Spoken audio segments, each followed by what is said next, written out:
Corporate mergers dominated headlines this week in 1996, and in Rochester, a grand old ballpark hosted its last game. Here's Dave McKinley with News 8 Then. 10 years ago this week, and after some 67 years, the Red Wings played their last game ever at Silver Stadium. Only 5,500 turned out for Silver's swan song, a playoff loss in the Governor's Cup Finals to Columbus.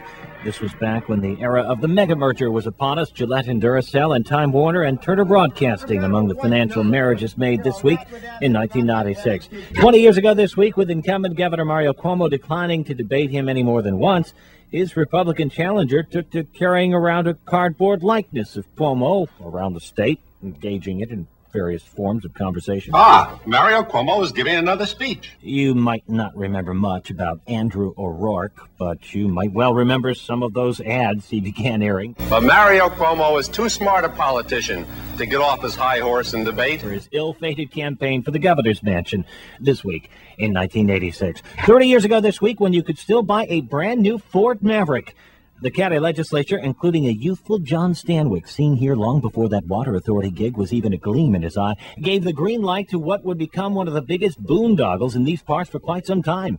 Officially the Resource Recovery Plant, it would soon come to be called something else by most. This week's News 8 Then Pop Quiz: by which more dubious nickname would this thing eventually become more commonly known?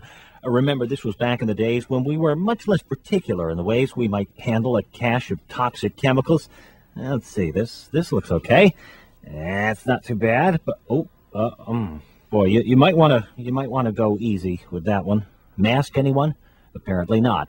This week in 1976. 40 years ago this week, it was revealed Dutch elm disease in Rochester was at its worst since the peak year of 1958, when 2,500 stately elms were lost, and that sadly another 1,300 would have to be felled before the next spring, when the beetles would emerge from beneath the bark to begin their evil chores. The blight is the reason that to this day the once popular Dutch elm is almost never a choice for urban foresters in the Northeast, despite how magnificently they once canvassed many a city street in the days of News 8 Then.